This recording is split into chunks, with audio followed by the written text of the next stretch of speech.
Esse vídeo vai ser sobre um assunto que particularmente eu acho muito interessante, é algo que está de certa forma vinculado com a minha área de pesquisa, minha área de estudo.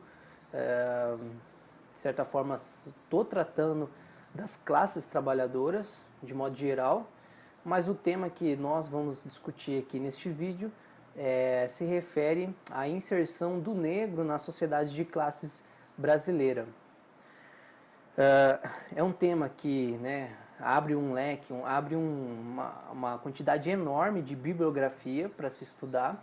É claro que para fazer esse vídeo eu não dei conta de tudo isso, até porque é um tema muito estudado e até hoje muito discutido, né, com novas perspectivas, novas formas de analisar esse problema, tá? Essa questão, aliás.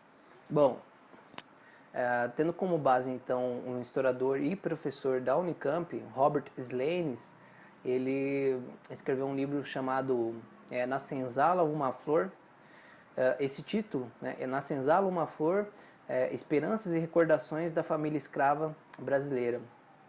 O título ele está se remetendo a um depoimento de um observador francês que viajava, passava pelo Brasil e fez sua descrição sobre a família escrava no Brasil no século XIX. Então, assim, logo no primeiro capítulo ele trata sobre as visões tradicionais da família escrava brasileira. Então ele vai descrevendo, ele vai pontuando todos os autores que trataram deste tema. Entre eles, o mais destacado aqui no Brasil é Florestan Fernandes, que basicamente seria o expoente, o líder dessa sociologia e o líder também que estabeleceu uma corrente teórica que se consolidou por algum tempo na historiografia brasileira.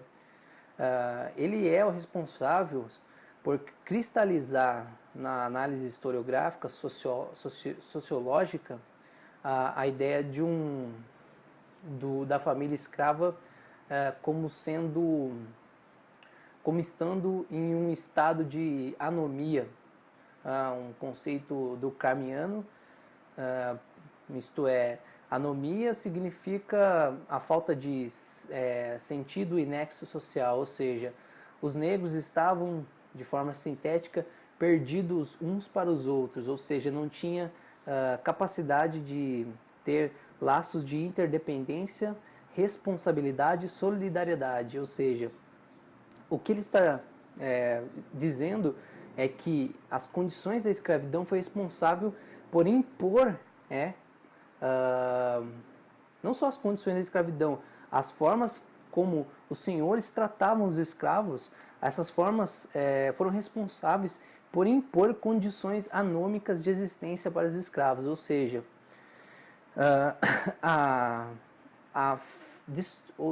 esses tipos de ações, como por exemplo a venda, o tráfico interno dos escravos no Brasil, entre regiões do Estado brasileiro, fazia com que vínculos familiares, né, possíveis vínculos familiares, se dissolvessem. Então, assim, isso era ações, segundo este autor, ações premeditadas dos senhores, visando a destruição da família justamente para quebrar a resistência ou a provável resistência dos escravos. O que nós podemos pontuar aí? Essa, de forma resumida, seria a visão tradicional que se tem sobre a família escrava, né? E seria a linha teórica utilizada para explicar a subordinação social dos negros na sociedade de classes após a escravidão. Então, uma das explicações é que os negros não conseguiam ascender socialmente, competir de uma forma igual com os imigrantes, com os estrangeiros no mercado de trabalho capitalista aqui no Brasil, justamente por não ter esses vínculos familiares e por não conseguir fazer essas mobilizações sociais de forma a ajudar reciprocamente eles mesmos. por exemplo. Só que essa visão ela já foi, já foi na década de 70, depois na década de 80 e até agora, ela é contestada, né? Robert Slaine, por exemplo, no artigo Lares Negros e Olhares Brancos, ele demonstra que com o advento, né, de estudos demográficos, isto é, com a utilização de censos, estatísticas demográficas das fazendas, com registros de matrículas, né, de escravos, que são feitos a partir da decretação da lei do ventre livre, né, você tem um percentual grande constatado, né, nesses documentos, e um percentual grande de famílias escravas, então uniões consensuais com longa duração, né, no tempo histórico. Por exemplo, né, aí que também não podemos generalizar, porque o estudo de Slenes, por exemplo, ele se limita à região oeste paulista, Campinas. Então ele fez esse levantamento nessa região. Então fica um pouco difícil a gente tentar transferir esses dados e achar que todos esses dados refletem a realidade total do Brasil. É muito difícil, então é bom deixá-los advertidos sobre isso. Por exemplo, nesses dados levantados por Sleane, você tem cerca de 92%, 90%, vamos arredondar, 90% das crianças menores de 10 anos viviam com os pais, ou, no caso, com a mãe viúva ou com o pai viúvo. É um percentual bastante grande para as afirmações por exemplo, de que os escravos eram destituídos de famílias, né? Por exemplo, 87% das mães eram casadas ou viúvas. Outro fato, por exemplo, que é refutado nessas novas pesquisas é que a afirmação de que os escravos viviam em promiscuidade sexual, né? Viviam sem regras, sem normas.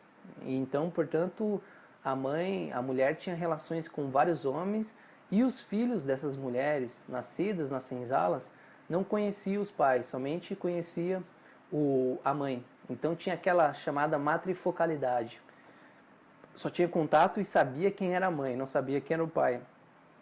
Este também é uma afirmação baseada apenas em teorias, mas pouco fundamentada na realidade. E ela é fundamentada, por exemplo, na ideia de que, né, na investigação de que nas sociedades africanas, em boa parte delas, se existia a prática da poliginia, que é a poligamia, que é o casamento de um homem com mais de uma mulher.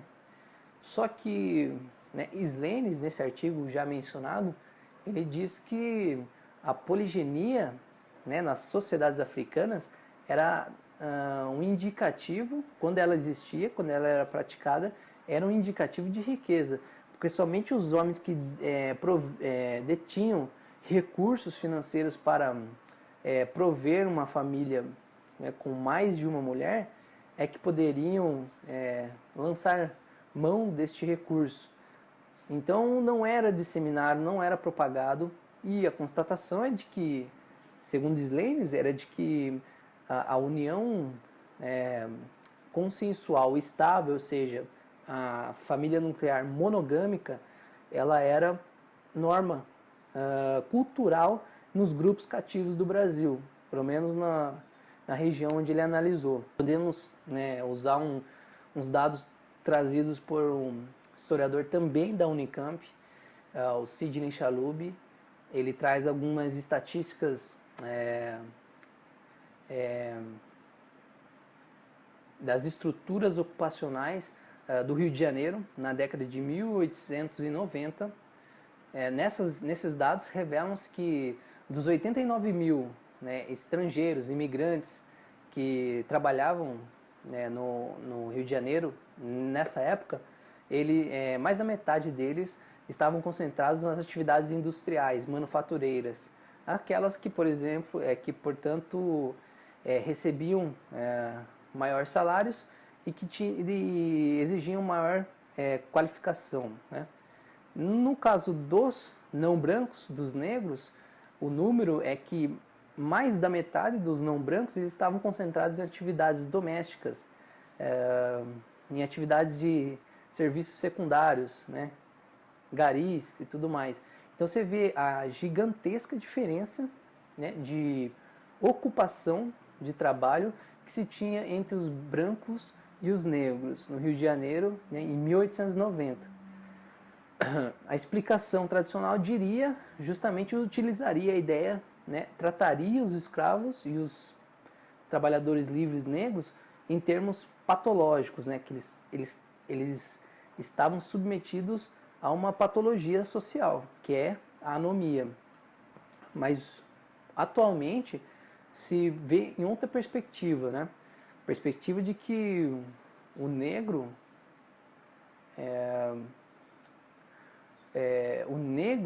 né, logo após o fim do período escravista e início da República, o negro já era tratado com uma grande carga de estigma. Valores negativos eram atribuídos aos negros, o que fazia com que os empregadores preferissem naturalmente contratar os imigrantes, né? Tudo isso fundamentado em quê, né? Qual era o ideário dos empregadores, da classe dominante, dos políticos da época do final da escravidão e do início da República? Qual era o ideário que permeou, por exemplo, os depoimentos dos observadores estrangeiros quando eles relatavam as condições da família escrava brasileira? Todos esses ideários estavam influenciados enormemente pela ideologia do trabalho, que era incompatível com o estado da escravidão, né? E tudo isso fazia com que o olhar dessas pessoas fosse totalmente deturpados em relação aos negros, não conseguissem entender as suas normas culturais próprias e as suas heranças culturais que eles levavam com eles. E isso é notável, né? Não